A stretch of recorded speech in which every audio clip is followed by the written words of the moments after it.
الحمد للہ وکفا وسلام علی عبادہ الذین اصطفى اما بعد۔ معزز سامعین و ناظرین، ہمارا جو قومی ترانہ ہے جن گن من، وہ پڑھنا جائز ہے یا ناجائز ہے؟ اس کے تعلق سے ہمارے درمیان دونوں طرح کے گروہ اور دونوں طرح کے لوگ پائے جاتے ہیں۔ کچھ وہ لوگ ہیں جو یہ کہتے ہیں کہ ترانہ پڑھنا بالکل ناجائز ہے، اور کچھ ایسے لوگ ہیں جن کا یہ کہنا ہے کہ ترانہ پڑھنا بالکل جائز ہے، یعنی جائز کہنے والے بھی لوگ ہیں اور ناجائز کہنے والے بھی لوگ ہیں۔ تو آج ہم دلیل کی روشنی میں یہ سمجھیں گے کہ یہ ترانہ پڑھنا کیسا ہے، جائز یا ناجائز۔ اس کو سمجھنے کے لیے اس سے پہلے ہم اس ترانے کی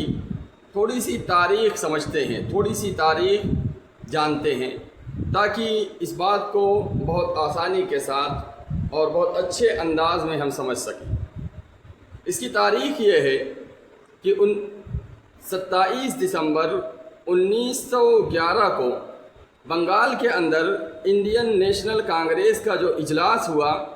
اس اجلاس کے اندر یہ پہلی مرتبہ پڑھا گیا، اور جس وقت یہ اجلاس ہو رہا تھا اسی وقت برطانوی جو بادشاہ ہے جس کا نام ہے جارج پنجم، یہ بھی انڈیا آیا ہوا تھا، بھارت آیا ہوا تھا۔ تو اسی اجلاس کے اندر کچھ لوگوں نے مشورہ یہ کیا کہ برطانوی بادشاہ جارج پنجم آیا ہوا ہے، ہم لوگ اسے بھی اپنے اس اجلاس میں مدعو کرتے ہیں، اسے بھی بلاتے ہیں۔ اور اس اجلاس کے اندر جب یہ فیصلہ ہو گیا اس کے بلانے کا، تو کچھ لوگ جارج پنجم کے پاس گئے اور جا کر کے اپنی جو خواہش تھی اس کے سامنے اس کا اظہار کیا کہ ہم چاہتے یہ ہیں کہ ہمارا جو اجلاس ہو رہا ہے بنگال کے اندر، آپ بھی اس کے اندر تشریف لائیں، آپ بھی اس کے اندر شامل ہو جائیں۔ جارج پنجم تیار ہو گئے اور وہ بھی بنگال کے اجلاس کے اندر شریک ہوا۔ جب جارج پنجم آیا تو اس کی مدح میں اور اس کی تعریف میں بھی ایک ترانہ پڑھا گیا، یعنی گویا کہ اس اجلاس کے اندر دو ترانے پڑھے گئے، ایک تو رابندر ناتھ ٹیگور کا یہی ترانہ جن گن من، اور دوسرا ایک اور ترانہ پڑھا گیا جو خاص طریقے سے جارج پنجم کی تعریف اور مدح میں پڑھا گیا، جس کا پہلا مصرع یہ ہے وہ بادشاہ ہمارا۔ تو یہ ایک ترانہ پڑھا گیا۔ بہرحال دو ترانے پڑھے گئے اور یہ اجلاس 27 دسمبر کا جو اجلاس تھا وہ ختم ہوا۔ اب 28 دسمبر 1911 کو جو برطانوی اخبارات تھے، خاص طریقے سے اسٹیٹس مین اور اسی طریقے سے اور جو اخبارات تھے، انہوں نے جو رپورٹنگ کی اور جو خبر شائع کی، وہ خبر یہ شائع کی کہ رابندر ناتھ ٹیگور جو بنگال کے ایک مشہور ادیب ہیں، فلسفی ہیں، شاعر ہیں، انہوں نے جارج پنجم کی مدح میں اور ان کی تعریف میں یہ شعر پڑھا، اور اس طریقے سے سارے اخبارات نے یہ خبر شائع کر دی۔ اور اسی زمانے کے اندر بہت سارے لوگ اس کے اندر شبہے کا شکار ہو گئے، اور بہت سارے لوگ یہ کہنے لگے کہ یہ رابندر ناتھ ٹیگور نے جارج پنجم کے لیے پڑھا تھا۔ حالانکہ اور یہ بحث آخر تک چلتی رہی۔ قریب کے زمانے میں کلیان سنگھ اور اسی طریقے سے جسٹس کاٹجو، یہ لوگ بھی اس بات کو کر چکے ہیں اور بتا چکے ہیں کہ یہ رابندر ناتھ ٹیگور نے جو یہ ترانہ پڑھا تھا وہ تو جارج پنجم کے لیے پڑھا تھا، اور یہ بات رابندر ناتھ ٹیگور کے زمانے ہی میں شروع ہو گئی تھی۔ چنانچہ ان کے خطوط کے اندر یہ بات ملتی ہے کہ ایک مرتبہ کچھ لوگوں نے جا کر کے رابندر ناتھ ٹیگور سے یہ کہا کہ آپ یہ بتائیے کہ یہ جو ترانہ آپ نے پڑھا ہے، یہ ترانہ آپ نے کس کے لیے پڑھا ہے؟ جارج پنجم کے لیے پڑھا ہے یا ملک بھارت کے لیے پڑھا ہے؟ تو انہوں نے یہ کہا کہ اس سے زیادہ توہین اور اس سے زیادہ برائی میرے لیے کیا ہوگی کہ میں یہ ترانہ جارج پنجم کے لیے پڑھوں۔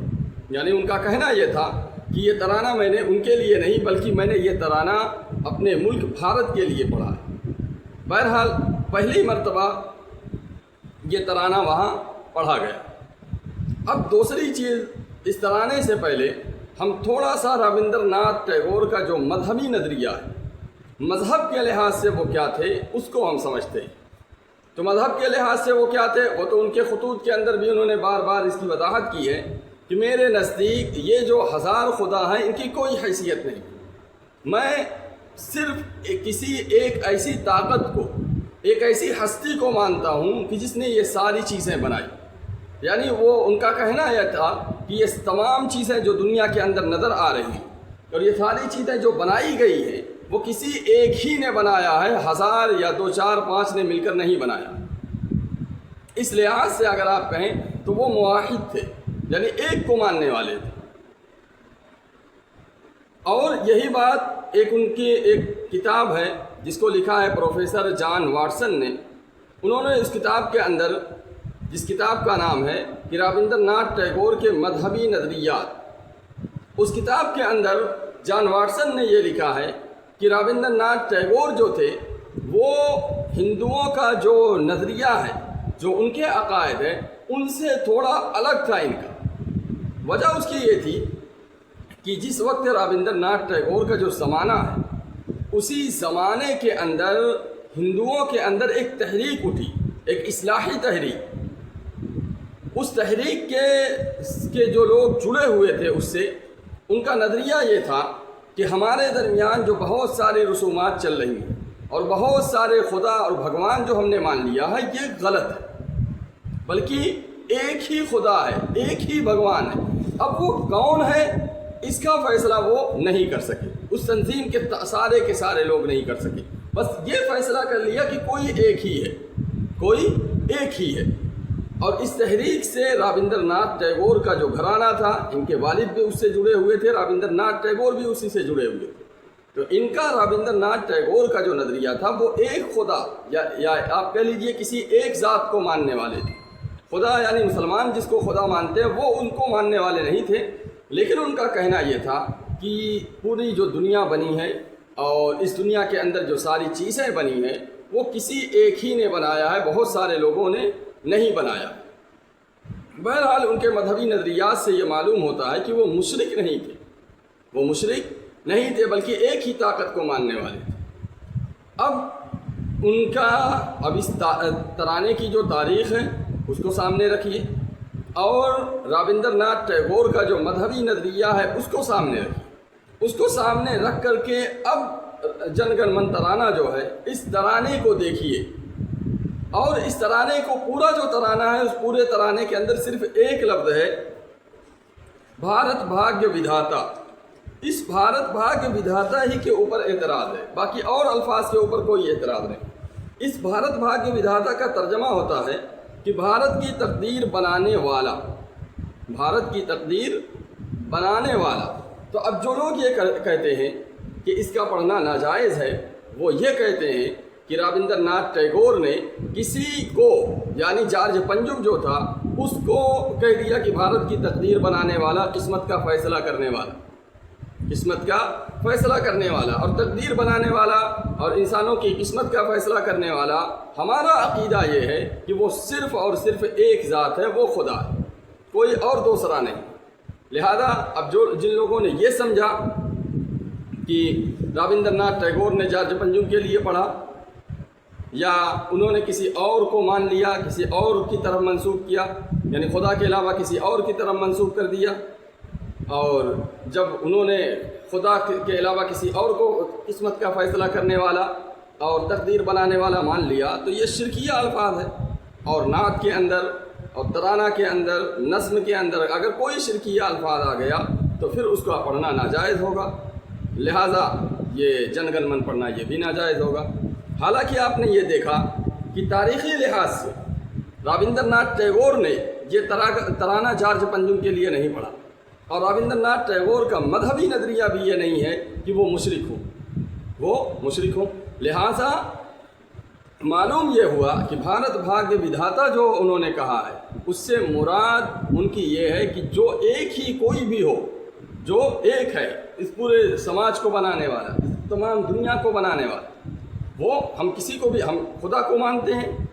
تو ہم کہیں گے وہ خدا بنانے والا ہے۔ لہذا اگر انہوں نے کہہ دیا بھارت بھاگیہ ودھاتا، تو اس سے ہم یہ بھی سمجھ سکتے ہیں کہ خدا جو بھارت کی تقدیر کا اور قسمت کا فیصلہ کرنے والا ہے، اور یہ بات بالکل صحیح ہے، اور یہ بات ہمارے عقیدے کے لحاظ سے بالکل صحیح ہے۔ انہوں نے جو کہا تھا اب وہ کس کے نظریے سے کہا تھا، یہ تو یقینی بات ہے کہ انہوں نے کسی ایک کو مانا تھا، ایک طاقت کو، ایک ذات کو مانا تھا، لہذا ہم کہتے ہیں کہ وہ ذات خدا تھی، چاہے وہ مانے یا نہ مانے ہم تو مانتے ہیں، اور ان کا بھی نظریہ یہ تھا کہ کوئی ایک ہی ہے۔ لہٰذا یہ معلوم ہوتا ہے کہ اس ترانے کے اندر کوئی شرکیہ کفریہ الفاظ نہیں ہے۔ جب شرکیہ کفریہ الفاظ نہیں ہیں تو اب اس کا پڑھنا بالکل جائز ہوگا، اس کا پڑھنا بالکل جائز ہوگا، اس کے اندر کوئی خرابی نہیں ہے، کوئی حرج نہیں ہے۔ اللہ تبارک و تعالیٰ سمجھنے کی توفیق عطا فرمائے۔ وآخر دعوانا ان الحمد للہ رب العالمین۔